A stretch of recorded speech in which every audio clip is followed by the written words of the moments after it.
2022.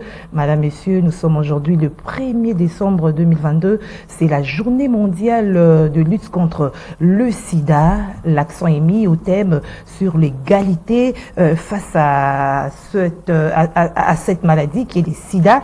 Alors, notre sujet d'actualité ce 1er décembre, nous allons parler du processus de Nairobi, les yeux des Congolais, les yeux de tout le monde face à l'insécurité qui sévit à l'est de la République démocratique du Congo et fixé à Nairobi, à Kenya, où s'étiennent le pourparlers pour la paix à l'est de la République démocratique du Congo. Autre sujet d'actualité, c'est la rencontre Félix Tshisekedi avec la jeunesse. Félix Tshisekedi face à la jeunesse, c'était le thème. C'était hier au Palais du Peuple. Nous allons analyser et commenter. Autre sujet, c'est la sortie médiatique du président rwandais Paul Kagame devant le Parlement hier. Il a réagi aux accusations portées contre lui, selon lesquelles il soutient le M23 qui écume l'est de la République démocratique du Congo. En tout cas, Paul Kagame rejette toutes ces accusations. Nous allons en parler. Nous avons deux invités tout au long de pour ce magazine de kiosque. Ils sont trois, mais Signal Doudou Montiri. Ils sont à trois, allais-je dire. Mais Signal Doudou Montiri, mais deux sont déjà là. Il y a Nikez Moujani. Bonjour Nikez. Oui, bonjour Madame Gisèle. En forme. En forme comme la forme elle-même. Voilà. Je suis venu exactement répondre à cette invitation parce que Dieu a créé la bouche et moi, j'ai y ajouté la parole. C'est cette parole avec laquelle que je suis venu ici. Mais je commencerai, Madame Gisèle, par donner un coup de gueule. Mon coup de gueule, c'est par rapport à ce qui se passe. J'ai rencontré les membres, les agents de l'État qui se plaignent partout.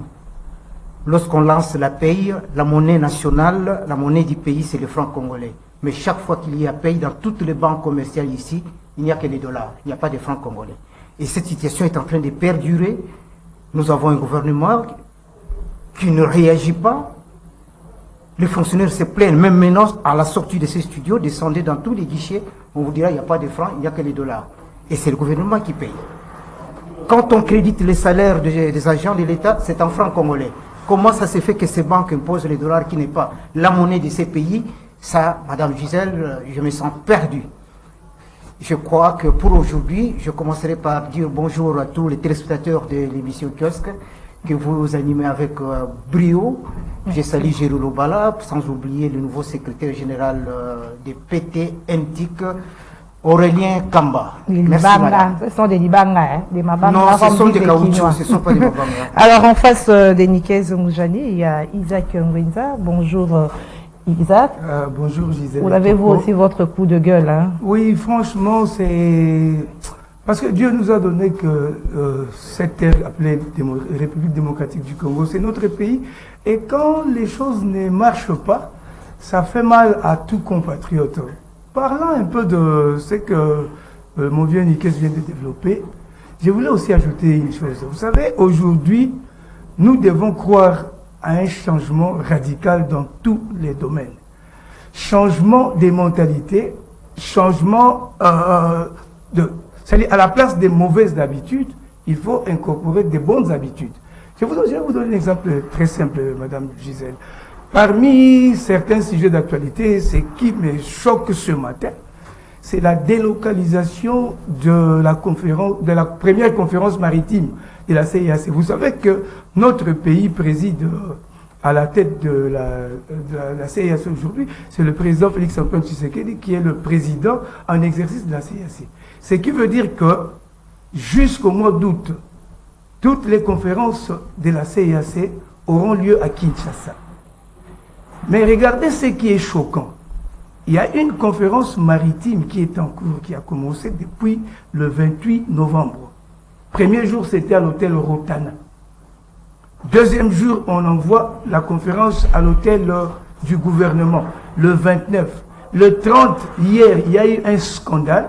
Et je me suis dit, en tant que compatriote, je dois dénoncer ça. Parce que je pense que c'est à cause d'une ou deux personnes au niveau du ministère de l'intégration régionale qui ont créé la honte au pays. Pouvez-vous imaginer qu'un colonel gabonais qui travaille au ministère de la Défense nationale dans leur pays là-bas, dans le Salon Rouge, il place il branche son ordinateur de service à la prise, il voulait aller se soulager, il sort, il revient, son ordinateur volé, madame. Oh, ça c'est le désordre de la à l'hôtel du gouvernement, ordinateur volé.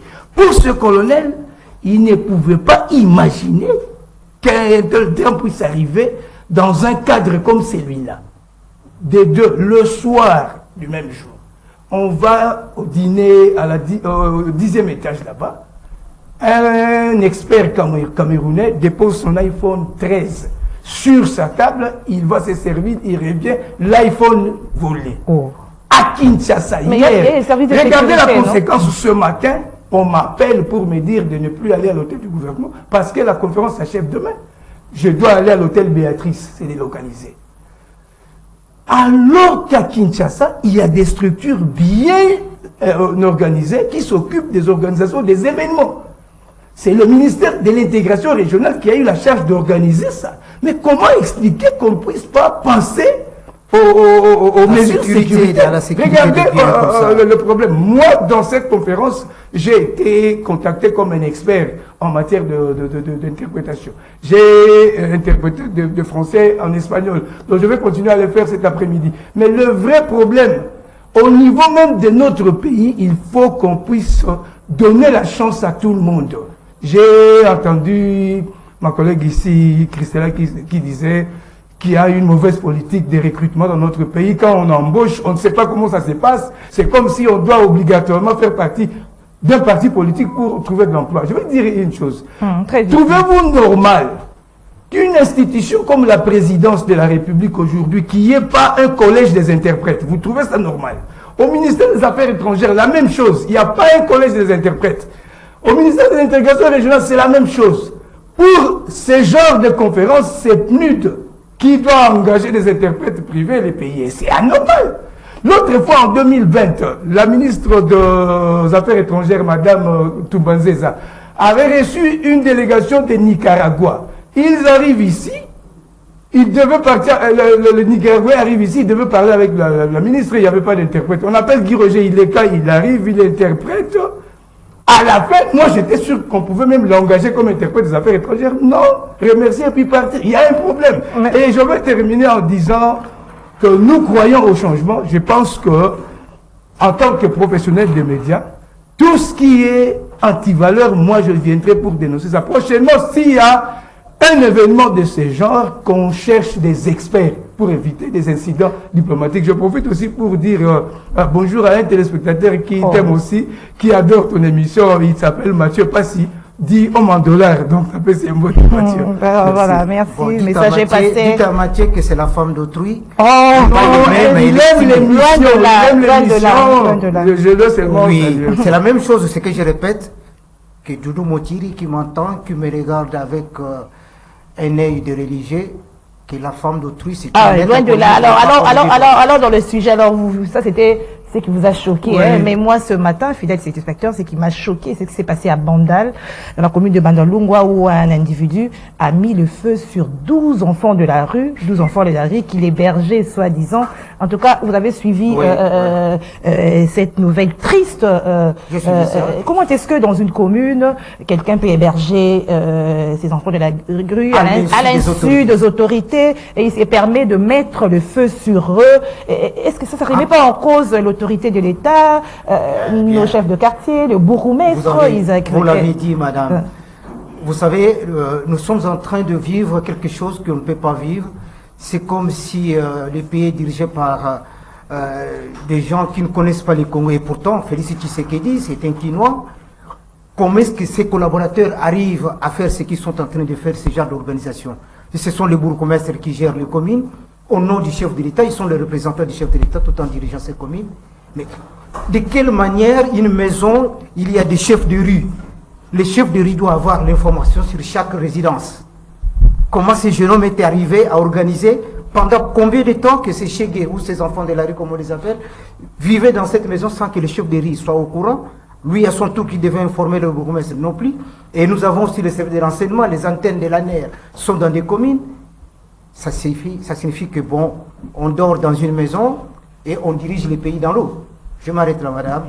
Merci Nikes. Alors, Isaac Ngwenza, face à cette situation qui s'est passée à Bandalung, où on a mis le feu sur 12 enfants de la rue, comment est-ce que vous réagissez par rapport à cela? Semble-t-il qu'ils étaient en train de faire des activités pour la prostitution. Ils sont morts ou ils survivent? Ils sont maintenant à l'hôpital, hein, ils ont été brûlés. Bon, là, c'est un peu déplorable. D'abord, premièrement, c'est comme vous avez évoqué tout à l'heure, on ne peut pas admettre que quelqu'un puisse héberger des enfants sans qu'ils soient attitrés par l'État. Donc ça, c'est un. Des deux, et lorsqu'on doit prendre soin des enfants qui sont abandonnés, on doit avoir un cœur. Il faut avoir compassion de ces enfants-là. Bon, je suis en train de me poser la question, qu'est-ce qui puisse être des raisons qui ont poussé ce monsieur à pouvoir mettre le feu sur ses enfants? Bon, comme je n'ai pas assez d'informations là-dessus, j'ai un peu de difficulté de... Peu importe les raisons, normalement, peu importe les raisons, il ne peut pas commettre un tel acte. Ça, c'est un acte criminel. On ne peut pas brûler les enfants. C'est un acte à condamner. C'est ici le monsieur identifié, on doit l'arrêter. Il doit être arrêté. Et c'est tout ce que je peux dire par rapport. Alors, Joël Cadet est déjà avec nous ici. Joël Cadet, vous entrez directement dans le sujet. C'est ce qui s'est passé à Bandalungwa où un individu qui hébergeait des enfants de la rue a mis le feu sur 12 d'entre eux. Vous voyez pas que ça remet en cause le rôle aussi des ministères qui doit s'occuper du social. Hein. C'est les affaires sociales, hein, par rapport à l'histoire des enfants de la rue. Il y a le ministère de la famille, femmes et enfants. Vous avez le ministère des Affaires sociales, vous avez les droits humains, vous avez aussi le ministère de la Justice. Donc, c'est un problème transversal. Lorsqu'on parle de l'absence de l'État dans certains domaines, les gens ne comprennent pas parce que on s'est habitué dans ce pays dans une sorte de mobotisation où on ne voit que le chef de l'État pour tout résoudre. J'ai aimé quand j'entrais sur ce plateau avec une grande et agréable surprise de retrouver mon ami, les vieux visages de kiosques. J'ai réalisé que j'ai vieilli moi-même.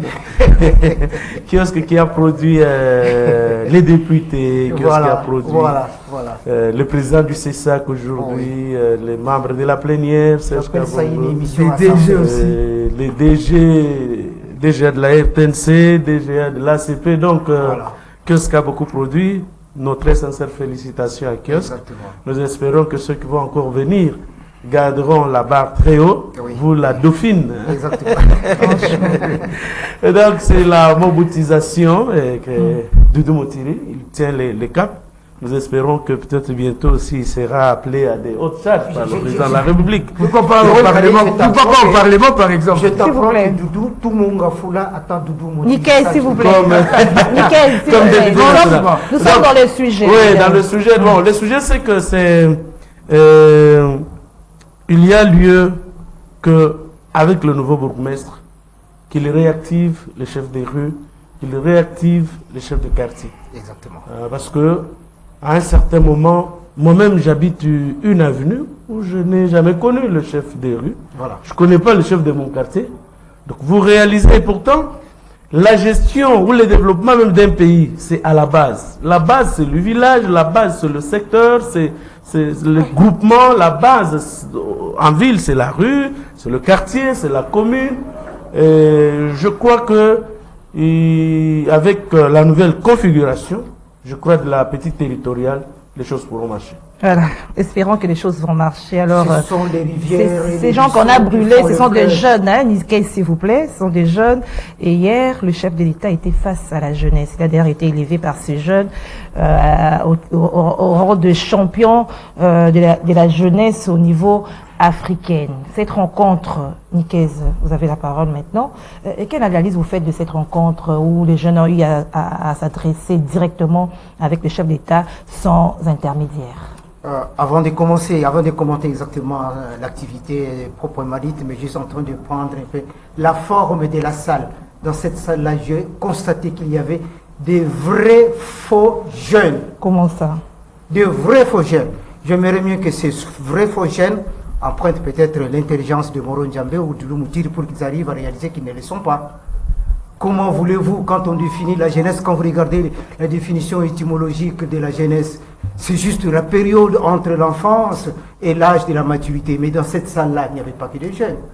Il y avait des gens totalement périmés qui ne peuvent même plus se rappeler s'ils étaient jeunes. C'est bien d'organiser des choses comme ça. Mais cette même jeunesse, tout à l'heure, là, lorsque mon ami maître et journaliste Joël Cadet parlait ici, il faut ajouter le ministère de la Jeunesse. Ce qui s'est passé à Bandar, ça se passe pendant qu'on clôt la séance ou les événements de la journée de la jeunesse. Et c'est un jeune qui brille les jeunes. Ça, je suis perdu. Donc, il faudrait qu'on puisse bien voir. Aujourd'hui, s'il y a des gens qui ont des problèmes beaucoup plus sérieux, ce sont des jeunes. Lorsque le président de la République doit être invité, je l'ai entendu, il remercie ceux qui l'ont invité. C'est bien de remercier ces jeunes, mais ces jeunes ont des problèmes sérieux qui demandent une bonne thérapie de fond. C'est la même jeunesse qu'il a évoqué de Koulouna, mais tout ça. Ça ne suffit pas. Ça ne suffit pas. Il faut vraiment former cette jeunesse. Et la formation de la jeunesse, je suis en train de voir, quand je vois seulement, quand on prend les Koulouna, on les envoie à Kanyamaga, mais ça c'est une minorité de jeunes. La grande minorité, la grande majorité ne volent pas. Mais ce sont des jeunes qui vendent des unités de téléphone dans des coins, mais qui ont des diplômes d'université. Il faut trouver des solutions. Parce que tous ces jeunes d'université, nous à l'université, on leur dit, vous ne terminez pas l'université pour aller chercher l'emploi, mais c'est pour en créer. Mais pour créer, il faut qu'il y ait du financement. Ce qui ne se fait pas. Ici, le pays ne finance pas les start-up des jeunes. Alors, quels sont les grands défis à relever dans ce secteur de la Eh bien, il faut prendre la jeunesse. D'abord, bien la définir. Pas tous ces Wayambars là qui ont l'épilepsie intellectuelle que j'ai vu dans la salle. Non. Il faut bien définir les jeunes. Et ces jeunes, il faut bien les écouter. Il faut organiser les pays de telle sorte que les structures que nous avons puissent se mettre à l'écoute des jeunes et monter de véritables projets où les jeunes seront intégrés de façon qu'à leur tour, les jeunes chercheront aussi à prendre d'autres jeunes. Qu'on touche les vrais problèmes des jeunes et non dans des discours, dans des grandes salles comme ça. Les différents ministères que nous avons doivent s'organiser à ce qu'ils arrivent à encadrer les jeunes, à leur donner les moyens, ceux qui ont des intelligences. Moi, je ne crois pas que lorsque les jeunes sont réunis quelque part, il manque de projets. Ils en ont. Ils en ont. Ce ne sont pas tous les jeunes qui se donnent dans des vols de Koulouna ou bien passer le temps à Capel à prendre la viande comme ça avec l'argent que les parents leur ont donné. Donc, en conclusion, madame, il faudrait que le gouvernement organise avec les structures qui sont entre ses mains, bien écouter, bien prendre le problème des jeunes très bien en amont, tout comme en amont, afin que les jeunes s'organisent eux-mêmes. Merci. Alors, Isaac Ngwenza, les jeunes ont été appelés à intégrer l'enseignement militaire obligatoire au cours de ces assises. Face à la situation des guerres en République démocratique du Congo, l'appel est bon, hein? Bon, là, vous parlez de cet appel à la mobilisation aux jeunes d'intégrer l'armée. C'est pas mal dans la mesure où le pays est confronté à une guerre contre un pays voisin. Mais moi, je voudrais plutôt parler du problème de la jeunesse. Vous voyez, on dit sous d'autres cieux, même chez nous, personne ne peut contredire que la jeunesse, c'est l'avenir de demain. Cette jeunesse, notre jeunesse, a des problèmes sérieux. Il y a la toxicomanie qui tue la jeunesse. Il y a le problème de criminalité de Koulouna. Il y a des problèmes de désemploi et tout. Les jeunes ont besoin d'emploi. Bon, moi, je ne sais pas. Je pense qu'en face du chef de l'État, les jeunes devraient poser les vrais problèmes qu'ils rencontrent dans leur village. Et puis, je ne partage pas la même pensée que mon grand Nikez ici, qui souligne que tout le monde n'est pas jeune ou tout ce qui était dans la salle n'était pas nécessairement des jeunes. Moi, je pense que dans la société, comme partout au monde, comme il y a le vocable bon, il y a aussi le vocable mauvais. Il y a aussi des jeunes qui se méconduisent, mais l'État a l'obligation de tout faire pour réintégrer ces jeunes à une vie normale. Je vais vous dire ce que moi je recommanderais aux autorités.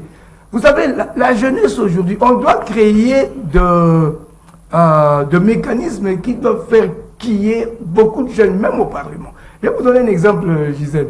Si nous, qui avons vu nos vieux se méconduire au niveau du Parlement, je pense aujourd'hui que si nous avons, dans notre prochaine législature, des députés comme Joël Cadet, comme Doudou Montiri, comme vous êtes là, je pense que les choses vont changer parce que nous portons le souci du pays. Je vais vous donner un autre exemple très choquant que j'ai expérimenté hier à la conférence maritime au niveau de l'hôtel du gouvernement où j'ai été engagé comme interprète. Je vois les experts de la Guinée équatoriale, des jeunes filles comme vous là, des jeunes garçons.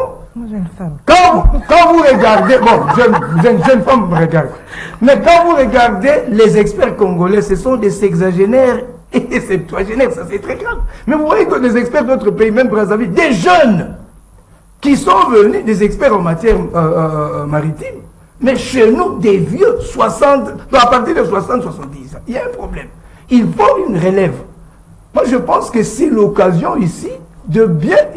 Aujourd'hui, nous avons... On a nommé lors de dernière nomination, il y a eu plus de jeunes. C'est beaucoup, bien. pas plus, mais qu'on beaucoup. continue dans le même élan. Regardez-moi ce que j'ai suggéré aujourd'hui au gouvernement. C'est que quand on crée une nouvelle entreprise, je donne un exemple très simple. Il n'y a pas longtemps, le ministre du Commerce extérieur a mis en place une structure appelée ANAPEX, Agence nationale pour la promotion des exportations. On ne sait pas comment cette agence s'est remplie des employés. Quand on a recruté, on ne sait pas. Par contre, il n'y a pas longtemps, on a suivi le ministre de la fonction publique, VPM Liaou, que j'apprécie beaucoup parce que parmi les réformes de l'administration publique, on doit procéder au recrutement. Si on veut engager, il faut qu'on puisse passer le communiqué à la télévision. On engage, par exemple, pour tel poste, agent de bureau de première classe ou deuxième, on donne des critères, on reçoit des candidatures. On soumet toute candidature à un test. Si vous êtes candidat, vous passez le test et c'est lui qui réussit au test, il est embauché. Là, on donnera la chance à tout le monde que avoir dans nos rues ici des jeunes diplômés devant des cabines de téléphone, là, il y a un problème. Donc, c'est l'occasion ici de bien réfléchir pour résoudre les problèmes des jeunes dans notre pays. Merci Isaac. Alors, Joël Cadet, hier, il y a eu un jeune qui a eu le courage, qui est passé à la tribune pour dénoncer la corruption au sein du gouvernement. Il cite par exemple dans le secteur de la sous-traitance au niveau des mines où on emmène quelqu'un qui n'est pas du secteur. L'intervention de ce jeune-là. D'abord, merci, très cher consoeur, une fois de plus pour l'invitation et pour l'opportunité que vous nous offrez. La première observation à faire, c'est que c'est pour la toute première fois qu'un président de la République a communié avec la jeunesse depuis 1960. Donc c'est la première fois où vous avez un président qui vient à l'écoute de jeunes. La deuxième observation, c'est qu'il y a réellement la démocratie. Parce que je ne vois pas ce discours-là se tenir de la manière dont il s'est tenu et que les jeunes là sortent du temps de Kabila et être à l'aise. Troisième observation, c'est que, je reviens sur ce que Nikez a dit, il n'y avait pas que des jeunes dans la salle, il y avait des vieux. Parce que la jeunesse, moi je suis encadré de jeunes, c'est entre 18 et 39 ou 40 ans. Voilà. Mais là, c'était des vieux. Moi, je ne peux pas me considérer comme jeune. J'ai lancé une campagne dernièrement dans les réseaux sociaux pour dire, vous avez des présidents des ligues des jeunes de plus de 40 ans. Vous avez les présidents des ligues des jeunes de plus de 50 ans dans beaucoup de partis politiques ici. J'ai dit non. Laissez les jeunes rêver. 23 ans, président d'une ligue des jeunes, parce que il va réfléchir, il va rêver. Qu'est-ce que j'ai encore comme rêve, moi, ici, dans ma vie, tel que je suis à mon âge ici? Voilà. J'ai encore un autre rêve que je deviendrai telle ou telle autre personne? Non. Je crois qu'il y a lieu que, à partir des partis politiques, le Yves Bunkoulou, mon jeune frère, ministre de la jeunesse, je me rappelle, quand il a été vice-président de la Ligue des jeunes, mais c'était un jeune. Même aujourd'hui, quand il malgré sa hauteur, il m'appelle grand frère. La plupart des jeunes ici, les Patrick Mouyaya, les Papi Mpungu, quand ils étaient des présidents de la Ligue des jeunes, c'était des jeunes. Mais aujourd'hui, on va me dire que moi, la présidente d'une Ligue des jeunes d'un parti politique, non, ça doit s'arrêter. Et on doit laisser les jeunes résoudre leurs problèmes. Quatrième observation, cinquième, je ne sais pas. Le problème des jeunes sont identifiés. le jeune homme a parlé, c'était bien, sous la sous-traitance. Combien d'entreprises à capital congolais avons-nous? C'est la première question qu'il faut se poser. Là, c'est compliqué. Je connais un jeune IOB dans la province orientale qui est en train de construire et les ponts, les routes, ainsi de suite. Mais nous avons combien d'entreprises? Notre système éducatif, on n'a que le droit, l'économie, Oui. le journalisme, ainsi de suite. Il y a lieu aujourd'hui au Sénégal. On venait de lancer une nouvelle université. Il n'y a que les technologies, une nouvelle technologie. Quand on comprend là où on va, on s'adapte aux sciences du siècle. C'est l'environnement aujourd'hui. Aujourd'hui, ce sont les mines. Aujourd'hui, c'est la technique. J'ai aimé l'idée de créer un ministère de la formation professionnelle. Mais moi, j'attendais qu'on ouvre des centres de formation professionnelle partout. En soudure, fabrication, réparation des radios, des montres, ainsi de suite. Ils sont, quand nous grandissions, sur chaque point de la rue, il y avait le réparateur de montres. Oui. Où se trouve-t-il encore? Je crois qu'il y a lieu qu'aujourd'hui, on forme les jeunes aux arts, aux métiers, et je crois qu'il revient à Madame le ministre de la formation professionnelle à d'initier les jeunes au lieu de laisser les enfants dans affaires littéraires, scientifiques, pour finir aller faire la médecine, aller faire l'informatique. Moi d'ailleurs, j'ai même dit à mes enfants que quelqu'un ne vienne plus me dire ici que je vais faire la littéraire, ainsi de suite. Ce sont trop de français pour rien. Alors, le jeune homme a eu son courage, certes. Ce qu'il a dit pour l'agence de la sous-traitance, certes, la personne n'est pas en effet à sa place. Il y a lieu qu'on lui adjoigne des techniciens, mais malheureusement, la plupart de nos frères qui viennent de l'Europe, quand ils sont nommés, ils les recrutent encore en Europe. Vous avez des gens qui n'ont aucune expertise, d'abord, dans le domaine, et deuxièmement, ils ne connaissent pas les réalités du terrain. Et voilà pourquoi il y a des confusions. On dit aujourd'hui qu'il faut qu'on engage. Allez dans l'administration publique. Vous êtes journaliste de terrain comme moi. Allez-y. Il vous arrive à 10 heures, ils signent, ils partent. Qu'est-ce qu'ils font dans les bureaux? Vous allez les trouver sous les arbres là. Et ils ont été engagés quand et où? Ce sont des relations, soit les partis politiques, soit c'est la famille, ainsi de suite. Quelle est l'expertise aujourd'hui? C'est ainsi que, comme il l'a dit pour Liaou, j'entendrai que les tests de recrutement, que la campagne de recrutement soit lancée normalement, qu'il y ait un test normalement organisé, et que les gens qu'on va engager, qu'ils soient au travail. Dieu m'a fait la grâce de travailler dans plusieurs ministères, mais lorsque vous regardez dans beaucoup de cabinets, c'est 2, 3, 4, 5 personnes qui travaillent sur la ribambelle d'agents et conseillers que vous pouvez avoir. Et tout le monde ne court que vers l'argent. Tout le monde. Alors, quand il y a une mission, quand il y a une réquisition, c'est tout le monde qui court. Mais quand il s'agit de travailler, comment allons-nous développer notre pays? Aujourd'hui, quand vous regardez en Europe, le Premier ministre anglais, c'est un jeune homme de 39 ans. Pendant que les autres, la première ministre, je crois, d'un État scandinave, c'est une jeune fille de 28 ans. Mais aujourd'hui, vous, tous les vieux, ils sont là, improductifs. J'ai aimé les mots utilisés. Épileptiquement. Alors, Joël Kadié, ça remet en cause, ça remet sur la table le débat sur les critères de nomination. Parce que qui est souvent basé sur les politiques et les résultats ne sont pas bons. Ça sera compliqué. Aujourd'hui, moi, je demande au président du gouvernement de mettre en place. Je sais qu'il y a eu beaucoup d'états généraux sur l'éducation, sur l'enseignement. Aujourd'hui, il y a lieu que nos universités, on change le système où on nous bourre de beaucoup de connaissances, géographie, histoire là, Bismarck, qui a découvert l'embouchure du fleuve Congo, Diego Cao, tout ça. On doit enlever tous ces cours-là. On doit remettre le cours comment est-ce qu'on peut fabriquer, par exemple, une pirogue. Comment est-ce qu'on peut fabriquer une flèche. Aujourd'hui, nous avons la guerre dans l'est de la RDC. C'est le moment d'apprendre aux enfants comment est-ce qu'on peut se battre avec les flèches. au lieu des armes. C'est le moment, par exemple, de développer comment fabriquer les armes. Nous n'avons plus le temps de rester dans des histoires, géographie, connaître toute la carte de l'Europe, connaître toute la carte de la Chine, du Japon, connaître la guerre de 40-45, connaître la guerre de 1914. Aujourd'hui, on doit, si l'on veut relancer le développement de notre pays, tout va sur le système éducatif. J'ai aimé l'idée, par exemple, qu'a eu l'ancien Premier ministre, mais dans son égoïsme et dans ses détournements monstrueux. Matata Polo. Il a créé une université. C'est une université uniquement de technologie.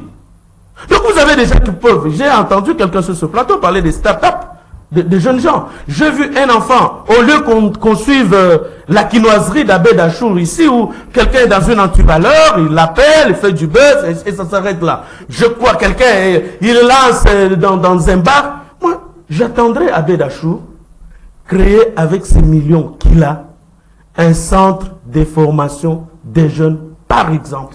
Gratuitement. Par exemple. Mais c'est ça la philanthropie. La philanthropie, ce n'est pas moi à Djembeli na Moutouka aux yeux au Enaï. S'il prend les 1 million, par exemple, ne fût-ce que la Jeep qu'il a offerte à la famille, ne fût-ce que cette Jeep-là. Mais vous pouvez mettre un centre de formation des enfants ici. Mais s'il vous plaît, Joël Kadé, mais Abbé Dachour ne saura pas résoudre tous les problèmes du Congo. C'est ce que j'ai dit. Moi, mon problème, le problème, dans ce champ, c'est une c'est la raison. non, il peut résoudre beaucoup de problèmes au lieu de rester dans le secteur du buzz. J'ai allé à Kanyamaka CC aujourd'hui. Tous les Koulouna qui nous ravissaient les téléphones ici sur le boulevard, ici en face de chez vous. Mais tous aujourd'hui, ils sont utiles à la société. Ce sont eux qui fabriquent les bancs que le ministère de l'enseignement primaire, secondaire et technique offre dans les écoles. Ce sont eux qui bâtissent, qui sont des maçons, qui construisent au Kassai les écoles. Mais si vous prenez, par exemple, vous ouvrez 3-4 centres, au lieu de rester dans le buzz, je ne refuse pas la grâce de Dieu. Dieu fait la grâce à qui il veut, quand il veut, comme il veut. Ça, c'est la grâce de Dieu. Mais si il ne faudrait pas qu'on soit dans les conjoncturels, madame. Il faudrait qu'on trouve, qu'on atteigne un niveau où on apporte des solutions structurelles. Structurelles, par exemple, vous créez une école où on forme les maçons dans une année. Et puis, ce sont des formations qui ne durent pas. Dans l'électricité, par exemple, dans le froid, ce sont des formations de 3, de 6 mois, de 9 mois. Et vous êtes plongé sur terrain. Alors, et par exemple, à ce moment-là, vous avez résolu le problème de la jeunesse. Merci, Joël. Nous allons passer à un autre sujet très vite. Oui, nous allons passer à un autre sujet, mais là c'est pour appuyer ce qu'a dit Joël Kadé tout à l'heure. Il faut apprendre des technologies. Moi, si mon grand-père était encore vivant, lui, il avait une technologie, aller en Europe sur une natte. S'il était vivant, je lui demandais qu'il forme un peu les gens, comment on peut atteindre l'Europe, les États-Unis sur une natte de la maison. Ça, c'est aussi une technologie. Oh. Oui, même sur l'affaire de patates douces. Oui. Oh. Oui, même sur les ballons. Mais c'est là, il faudrait que la sorcellerie, là, au lieu que les gens restent à manger, les gens, la nuit, il faudrait que... Vous avez des gens qui vous quittent de mon village, qui viennent ici, opérer la nuit et rentrer. Mais on peut apprendre cette technologie-là à nos enfants. Non, pas la sorcellerie, pardon. Non, s'il vous plaît. C'est une technologie. Mais les téléphones que vous avez là, ce n'est pas la sorcellerie, mais c'est la sorcellerie du blanc qui l'a transformé. Mais pourquoi notre sorcellerie doit servir tout simplement à nuire?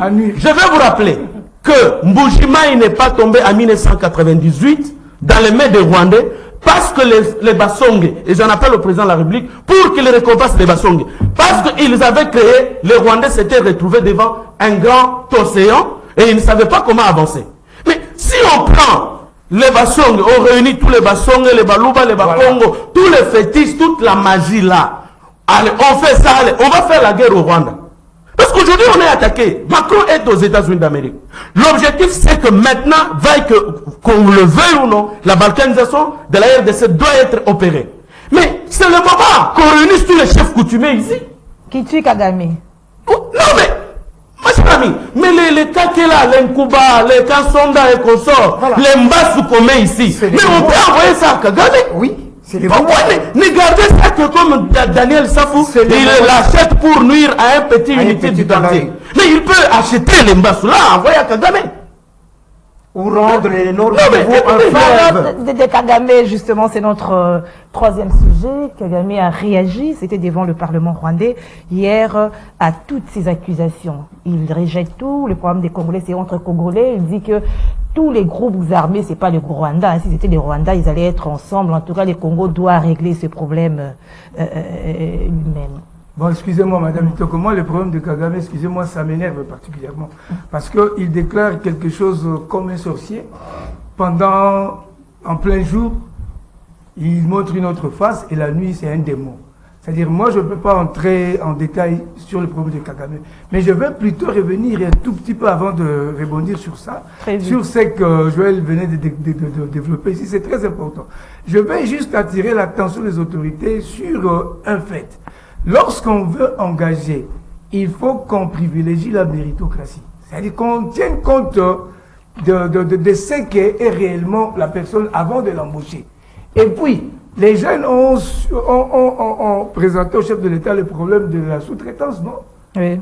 Bon, ce qui est aussi sérieux, c'est quoi avec cette histoire de sous-traitance, avec les grandes entreprises qu'on a dans la ville ici?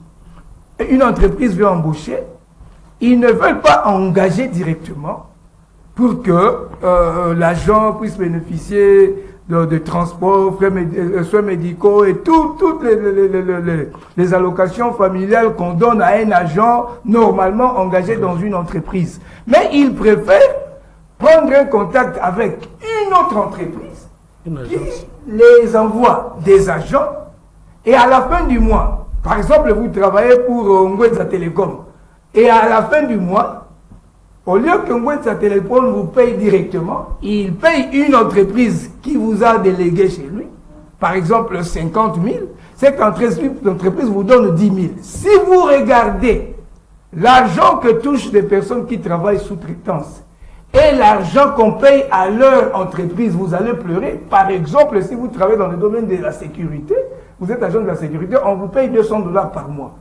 Mais par tête, on paye à l'entreprise qui vous a délégué $1000 par agent. Mais vous, on vous donne 200. Voilà mais l'État, le gouvernement voit mais l'État doit arrêter ça. L'État doit arrêter ça. Attendez, vous travaillez 5 ans, 10 ans dans une entreprise et après un petit problème, vous êtes licencié sans des comptes finaux. Il y a un problème. Ça, ce sont des vrais problèmes qui rongent notre société que l'État doit résoudre. Vous voyez? Mais bon, quant à d'autres problèmes, par exemple, ce que vous venez de développer sur l'Est, je soutiendrai encore mon frère Joël Cadet parce que même chez nous, moi, du côté de ma mère, Ali Bengue, s'il y a des rebelles, par exemple, ou bien des gens qui viennent de Bangui, qui essayent de prendre une portion de notre terre, c'est impensable. La nuit, on peut même vous envoyer des fourmis. Fourmis, viens, ils te tuent. Donc ça, c'est une technologie que nous avons aussi dans notre pays, comme a développé Joël Cadet, que les Bassongues avaient mis les rebelles rwandais sous une situation qu'ils ne pouvaient pas avancer. Ils ont vu tout un fleuve. C'est possible. C'est là que moi j'ai toujours dit. Mais aussi, ils ont leur technologie. Non, le vrai problème, c'est quoi? Ils ont aussi leur caquet. Je pourrais tout simplement dire que pour le problème de la terre, il n'y a pas de négociation. On ne peut pas négocier pour le problème de la terre. Et puis cette histoire de balkanisation, moi j'ai toujours dit, et c'est un message aussi que je lance au monde entier, que tout le monde sache, ils ont réussi à balkaniser le Soudan. Ils ont scindé le Soudan en deux parce qu'il y avait d'un côté des musulmans, de l'autre côté des chrétiens. Mais en tout cas, chez nous en RDC, la balkanisation, pour moi, c'est utopique. Ça ne viendra jamais parce que nous développons en nous le vouloir vivre ensemble, le vouloir vivre en commun. Même des gens qui sont à Kivu, vous allez au Kivu, vous trouverez toutes les autres tribus aussi au Kivu. Vous trouverez les Kassaïens, les gens du Bandundu. C'est-à-dire, c'est un véritable melting pot, comme on dit en anglais, mélange de plusieurs cultures. Donc, pour la RDC, même ceux qui pensaient balkaniser le pays, ils se trouvent toujours devant un problème. Actuellement, cette aventure du M23, moi je l'ai dit et je le réitère, je ne crois pas aux voies diplomatiques qu'on est en train de mener aujourd'hui, mais je crois à la détermination du chef de l'État et des Congolais à mettre fin à cette guerre. Nous croyons qu'il viendra un temps, si la communauté internationale ne gère pas bien ce problème, je crains que demain ils pourront parler d'un génocide. Et c'est le moment de prévenir ça. Ils ont échoué de prévenir le génocide de 1994. Ils considèrent les Tutsis comme une tribu minoritaire et on doit les protéger et tout. Alors que normalement, en RDC, il n'y a aucune tribu minoritaire. Nous avons 450 tribus. Aucune tribu. Vous connaissez les Mbunda de Bandundu. Oui. Tu connais les Pandas à l'Équateur, les Monos, les Langbasé. Il y a plusieurs ethnies. Mais pourquoi seulement une ethnie qui vient d'une autre nation? À tout moment, ils doivent brandir, nous sommes minoritaires et non qu'on trouve des postes. Non, non, non, non. La RDC est ce qu'elle est. Que la communauté internationale sache que s'ils ne réfléchissent pas bien, ils seront responsables de tout ce qui pourrait arriver dans notre pays parce qu'aucun Congolais n'acceptera une seule portion du territoire aller chez les étrangers. Merci Isaac. Alors Joël Kadé, comment expliquer, il y a des preuves, des condamnations, il y a des rapports, mais le président rwandais continue à nier? Les rapports peuvent exister, madame. Le problème, ce n'est pas Kagame. Le problème, ce sont les États-Unis de Bill Clinton. Le problème, c'est la Grande-Bretagne de Tony Blair. Ce sont eux qui ont mis en place une stratégie pour balkaniser la RDC. Ils ont commencé par tous les grands pays. Soudan, Algérie, Mali, devraient être balkanisés. Et c'est ainsi que vous sentirez qu'il y a des problèmes dans tous ces pays-là et la République démocratique du Congo. Ce n'est pas utopique, chers confrères, chers amis. Le vrai problème ici, c'est qu'ils viennent, peut-être vous n'avez pas été dans l'Est de la RDC, ils viennent dans votre village, ils éliminent tout le monde. On prend ce que l'on considère comme les réfugiés congolais au Rwanda.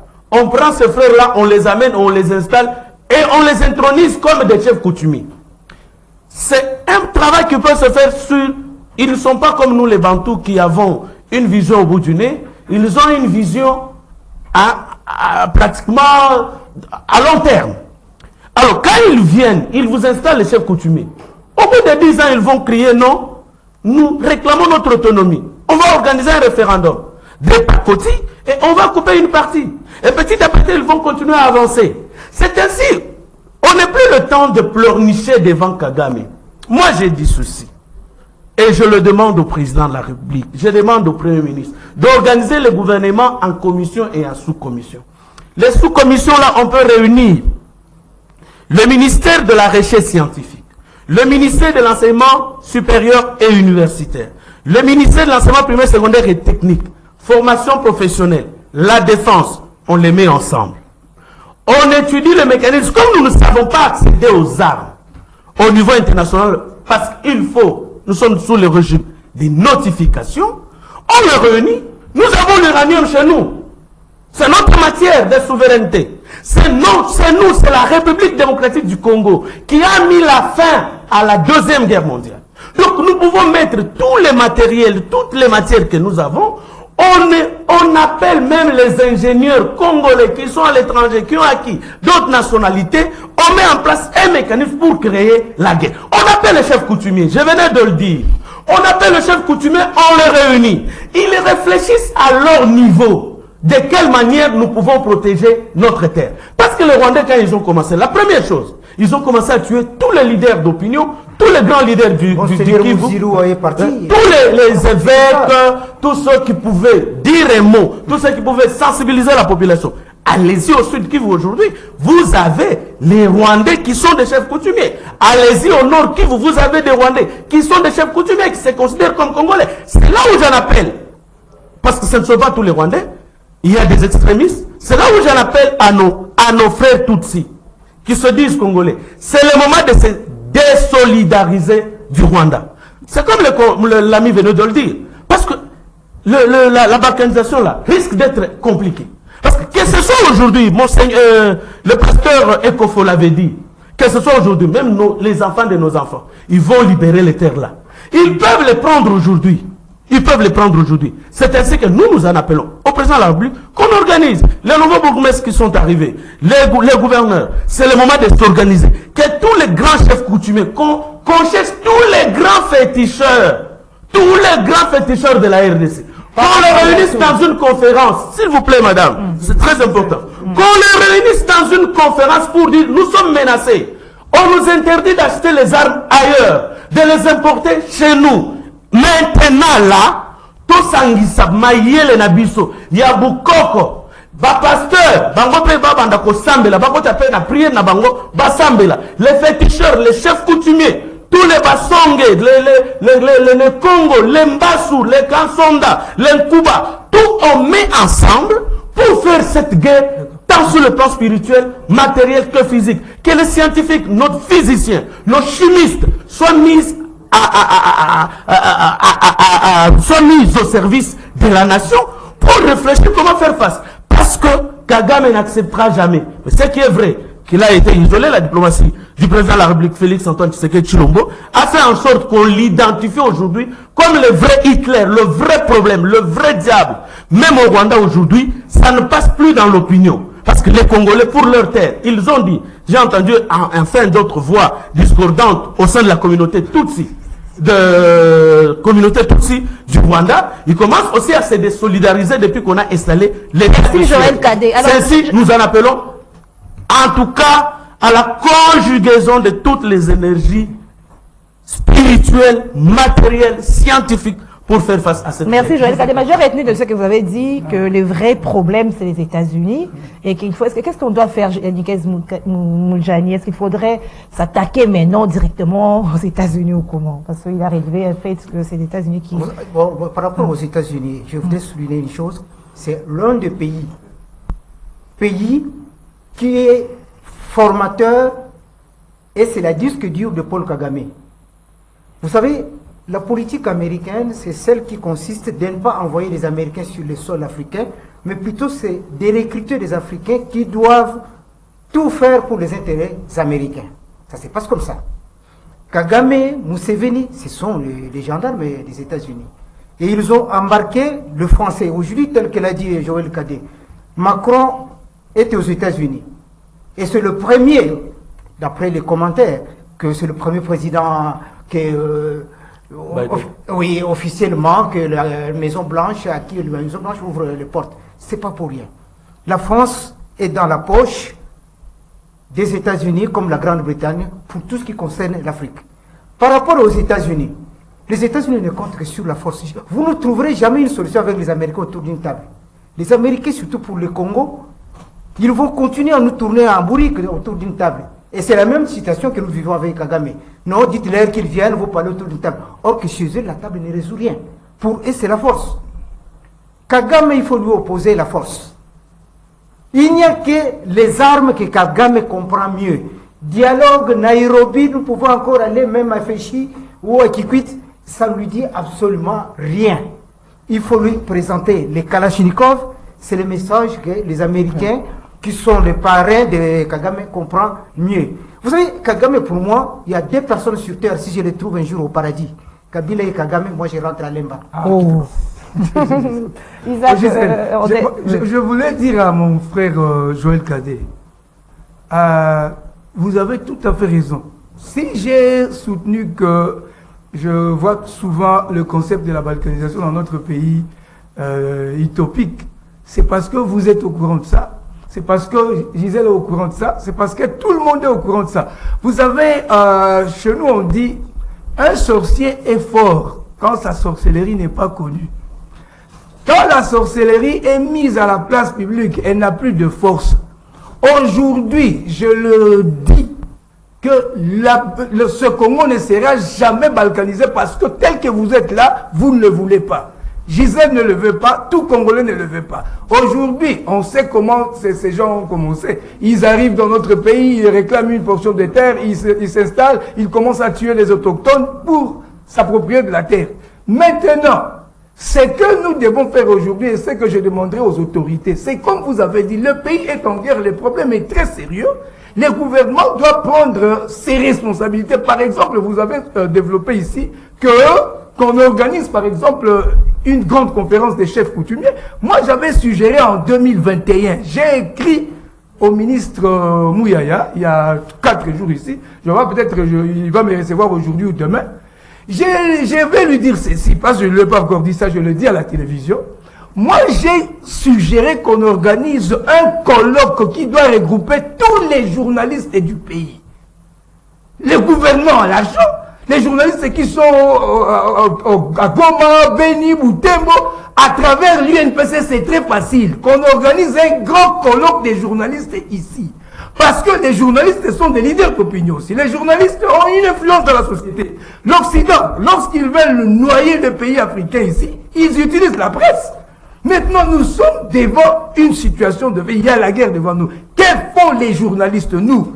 C'est ainsi que je lance encore un appel aux autorités d'organiser un colloque qui va regrouper tous les journalistes de la RDC autour d'une même table, réfléchir sur les problèmes qui est en train de déranger notre société, le danger qui est devant nous. Que pouvons-nous faire en tant que journalistes? Quel sera l'apport de la presse pendant cette période? Comment nous, les journalistes, nous devons nous comporter?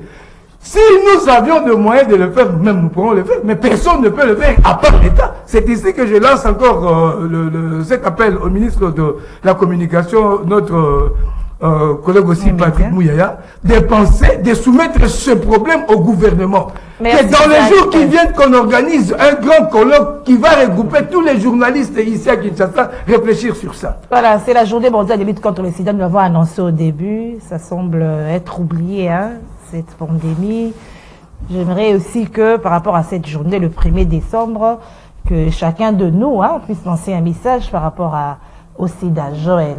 Je voudrais commencer par là, parce que vous parlez du sida.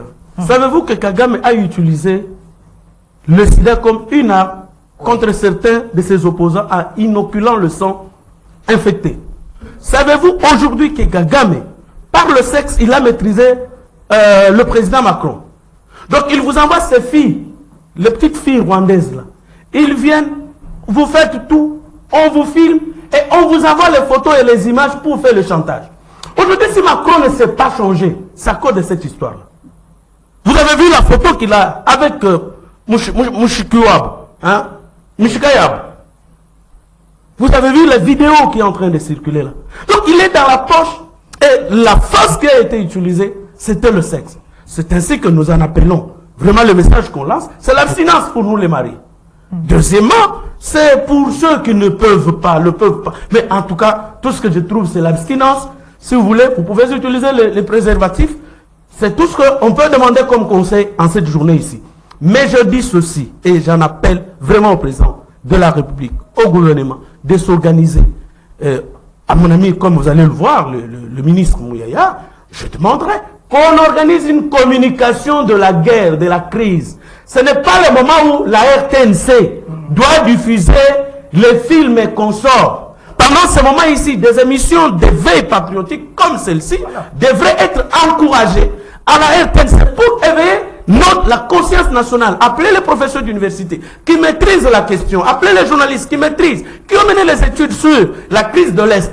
On vient, on expose les dossiers sur la chaîne nationale au lieu qu'on soit dans la distraction. J'espère qu'on nous écoute, mais par rapport au sida, le sida Kagame l'a utilisé pour tuer plusieurs ici en RDC comme au Rwanda.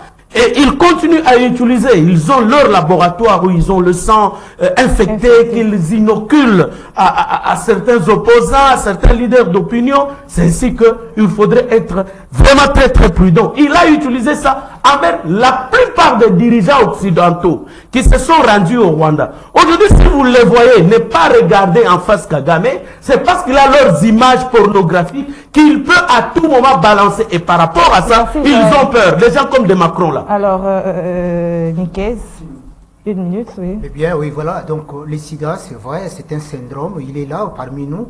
Je demande à tous les téléspectateurs et les auditeurs de CCTV de retenir que cette maladie, elle est là, elle est présente, elle est derrière, devant, à côté et à gauche de notre résidence. Soyons prudents, n'ouvrons pas le porte pour que Kagame puisse danser, quand bien même il n'aura pas de rythme. Je m'arrête là pour aujourd'hui. Je salue tout le monde. Ceux du secrétariat général au poste téléphone Ntikouya Aurélien Kamba et tous les autres. Et puis, je demanderai aux jeunes gens de Mongafula d'être prudents, de suivre toujours le message que Doudou Moutir leur donnera au moment opportun. Alors, Isaac Ngwenza, c'est par rapport au sida. Oui, je veux seulement dire un mot par rapport au sida. Je pense que tout Congolais ou chacun de nous peut être a eu à perdre l'un des membres de famille qui est mort de cette maladie. C'est une maladie réelle. Tout le monde le sait et chacun est appelé à adopter un comportement responsable pour éviter ça. Et surtout, pour ceux qui sont mariés, je leur recommande l'abstinence, d'être fidèles à leur femme. Si vous n'êtes pas marié, optez pour l'abstinence jusqu'à ce que vous vous mariez. Donc c'est un conseil que je donne à tout le monde. Et je profite aussi pour dire encore une fois à celui qui m'a dit qu'il adore le kiosque Mathieu Passy, dit au $, bonjour encore. Je termine par là. Voilà, merci. Kiosque est fini. Madame, Messieurs, c'est la fin de votre magazine. Nous nous retrouvons demain à la même heure. Disons merci à la grande équipe technique. Là, je vois Christelle, Eric Setubilandou, Doudou.